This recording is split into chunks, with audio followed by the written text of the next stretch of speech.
not of immediate concern.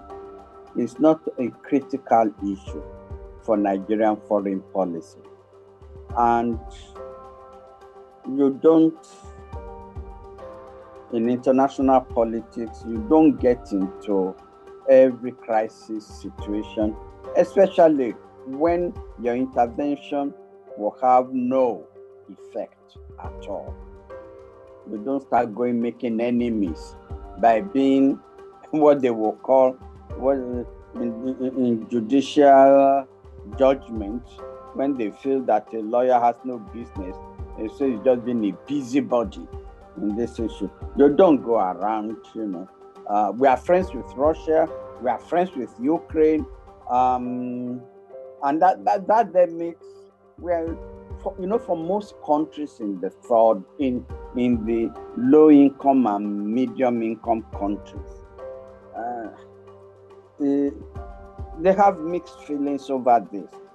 Definitely, they support Ukraine.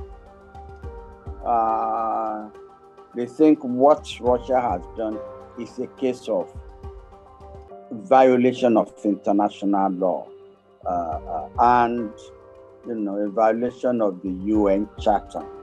But at the same time, they probably kind of figure, well, it's a fight between brothers.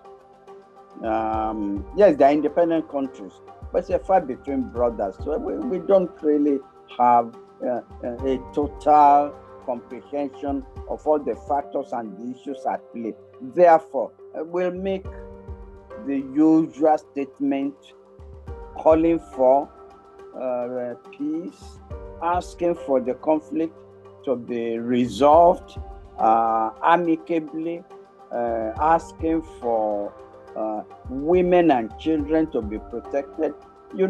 One of these statements that you make sounds grand, commit you to nothing. And that is why we've done so. And I think we should be commended.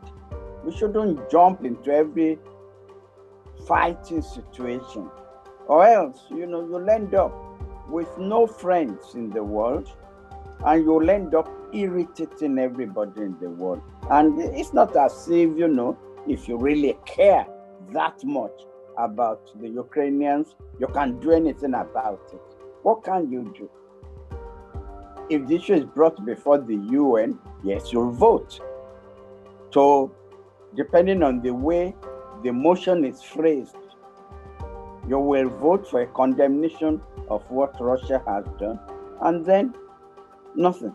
Because don't forget also that the way this issue is going, one of the ways it can be resolved actually is to have peacekeepers. I'm not saying it's going to happen, but there have been situations in the past where you have had United Nations peacekeepers, forces from several countries under the UN flag. And if you, Nigeria, or you, Ethiopia, or you, South Africa, if you have been abrasive in your intervention in the crisis, then your soldiers will not be welcomed.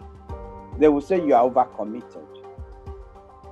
The people whose troops will be accepted will then be people who are perceived by both sides and the UN itself as being a safe pair of hands to which the issue of peacekeeping on this border can be entrusted. So I think Nigeria has no dog in this fight, as people will say. It's not on the African continent,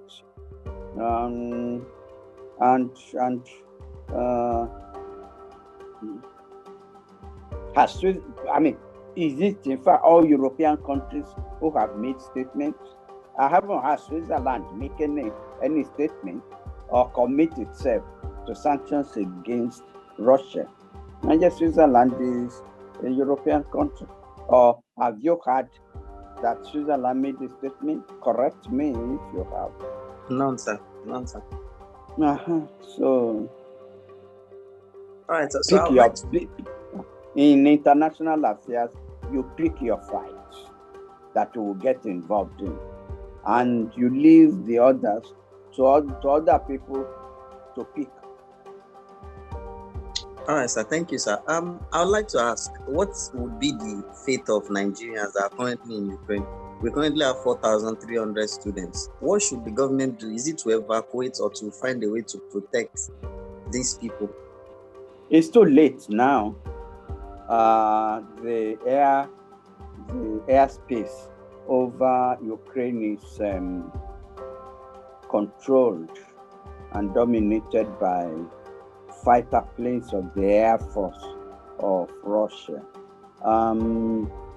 And if a country like Britain last week told the citizens, get out by any means possible, because we will not be able, once this war starts, we will not be able to come in and rescue you.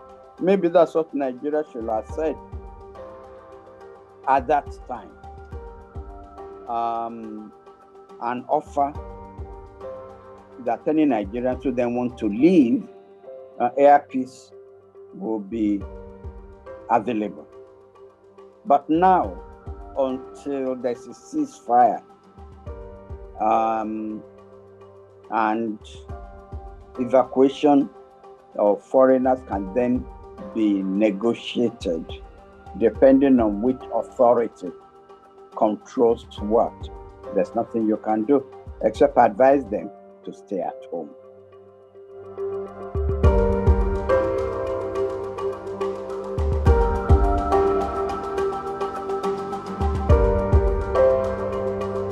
My takeaway from the Ukrainian crisis are many.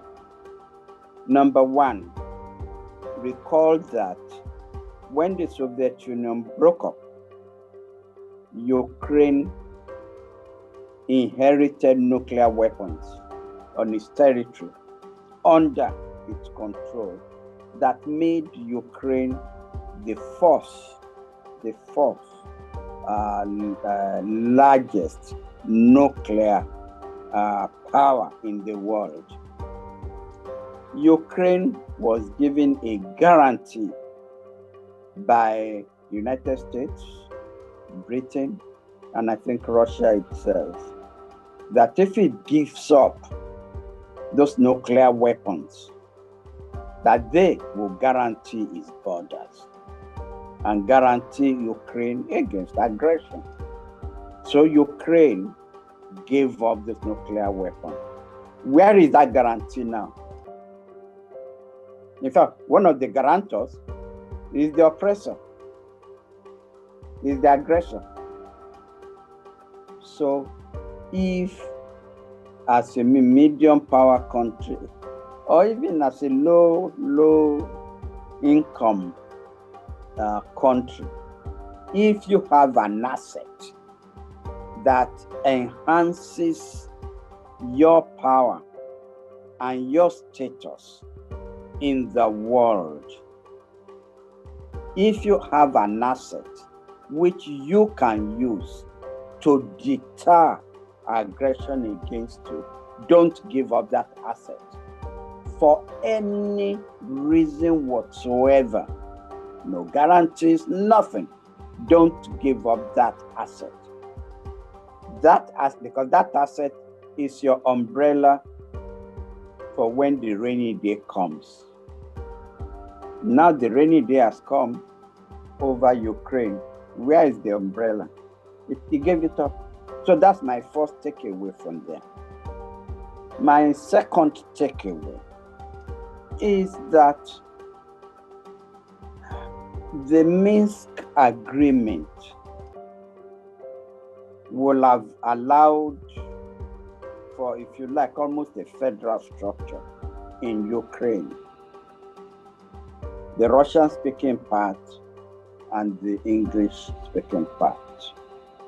There could have been and internal restructuring, where guarantees and autonomy is granted to each side, and the federal government itself then will almost be the internal guarantor of equity to both sides. My third takeaway is that, you see, I would say the leaders of Ukraine were not wise. I'm not talking about the present young man who is the president.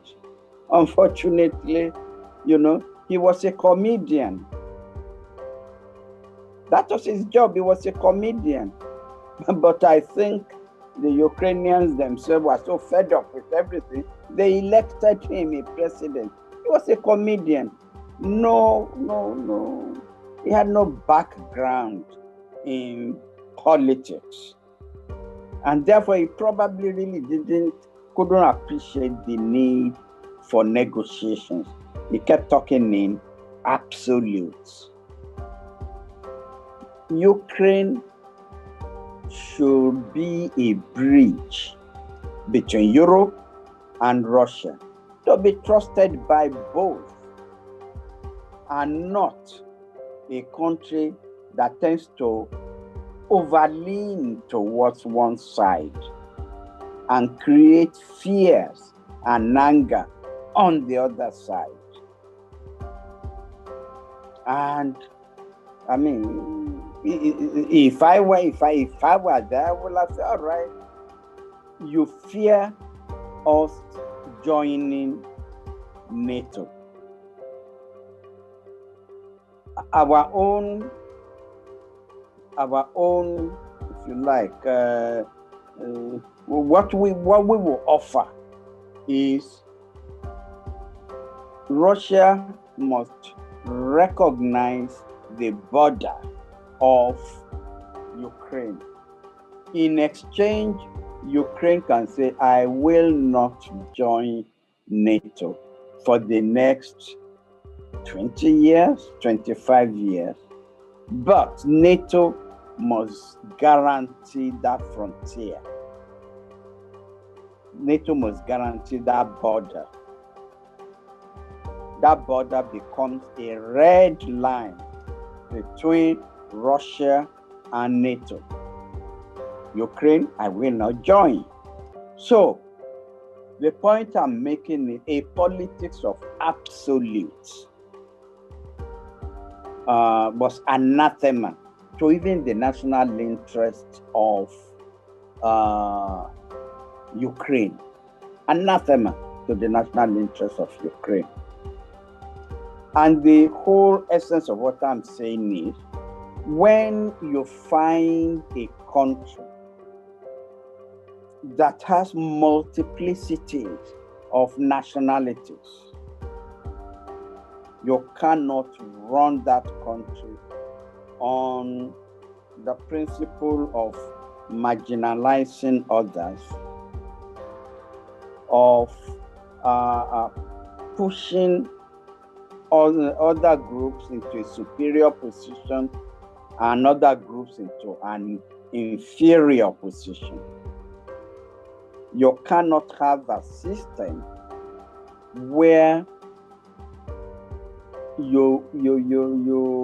where others fear even the central government itself. So at the end of the day, it's instability that you are promoting. So that's my answer to your question.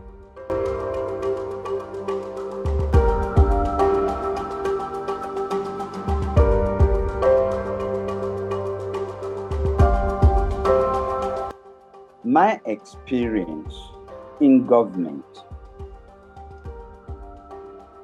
and what is happening in Ukraine convinces me absolutely that government should always plan for not tomorrow, but the year after tomorrow. Others will argue that, well, isn't this going to be a waste of resources buying an umbrella when there's no forecast of rain? On the contrary, the weather forecast is predicting drought and so on. Well, who knows tomorrow? Buy that umbrella and keep it, because all of a sudden the showers may come. Now here we are in the middle of a crisis. That shortage of gas had been predicted. A shortage of gas has been predicted in Europe, and yet we are still flaring gas in Nigeria. We're still burning the thing, polluting the atmosphere. Maybe the comfortable, overpaid bureaucrats in the NNPC are saying, well, the market for gas, maybe we should just seek to export 10% to them, and they are comfortable. They are not looking at what they are not listening to the angry voices of the unemployed youth outside. Whereas, whether that gas is needed or not, you should have 15, 20 years ago invest in gas pipelines to Europe or gas pipeline to other parts of Africa, or gas pipelines to South America. In fact, rather than say and, that's what I should put there. Lay those pipelines so that when the need comes, you are ready to turn on the tap. But that's not the way we plan in this country. So, well, why? What's the use? Akinyemi is always talking in big, grand, whatever it is. But look at the opportunity we are going to lose now of shipping gas to Europe while this crisis is on. But we are not producing enough, and yet Nigeria is even more a gas-producing country than an oil-producing country. But we burn off our gas. And now that you cannot lay on pipelines, at least invest in renting LNG ships. There are a lot of ships that are lying fallow. Rent them while you are building your own. I was listening to a young, well-fed young man on television who was talking about how it would take, I've forgotten how many years it would take, to build an LNG ship from design to this and so on. And I laughed. I said, you can say this because you are well fed and well taken care of. That angry young man, a graduate, who's been pounding the street for maybe 5 years after graduating from the university and being unemployed, is not going to take the same laid-back position that you are taking. I would have scouted around the world looking for ships with excess capacity that we can immediately hire while we are then building our own.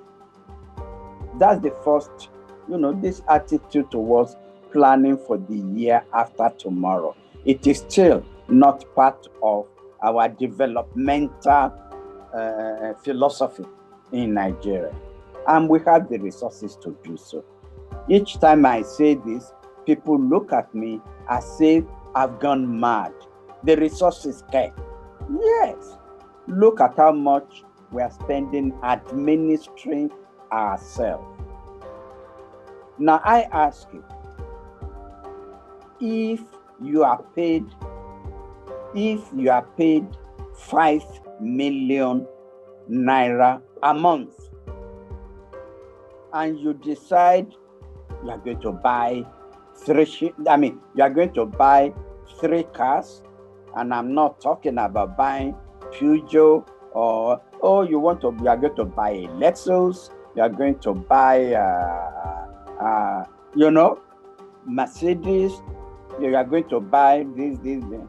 Then you are going to build 2 houses in Lekki, in addition to 1 house in Abuja. That's what you are planning. Then if even your child comes and says, I want to go to that expensive school, what will you say? I don't have the money. Because your priorities for spending the money you have did not include him. Look how much we are paying our National Assembly legislators. We have 36 states. So 36 governors, 36 deputy governors, 36 heads of service, and 36 secretary to government, 36 chief judges. We are spending the money administering the country rather than spending the money developing the country. But I think of what is, and I ask, why not? Other people ask different questions. I think of what should be and of how we ought to get there. Now, why am I saying this? I have often prayed for a time like this when Europe will be so consumed by its own difficulties that they will leave us alone. And we can then put our house in order, that by the time they then come back to continue their exploitation of Africa, they will find that Africa has changed and Africa cannot defend itself. I have prayed for a time like this. But then are we going to do it? Are we going to exploit the situation to our own interest? Of course not. We won't do so. We won't do so at all. And that is really what bothers me about Africa. Yes, I understand the leadership has not been left alone. Africa has not been left alone to get the right leadership with vision for the continent or for their own country. Africa has not been left alone. Those who tried it, like Nkrumah, got overthrown. Those who tried it, like Lumumba, was assassinated. They didn't even allow him to hit the ground running. He was assassinated.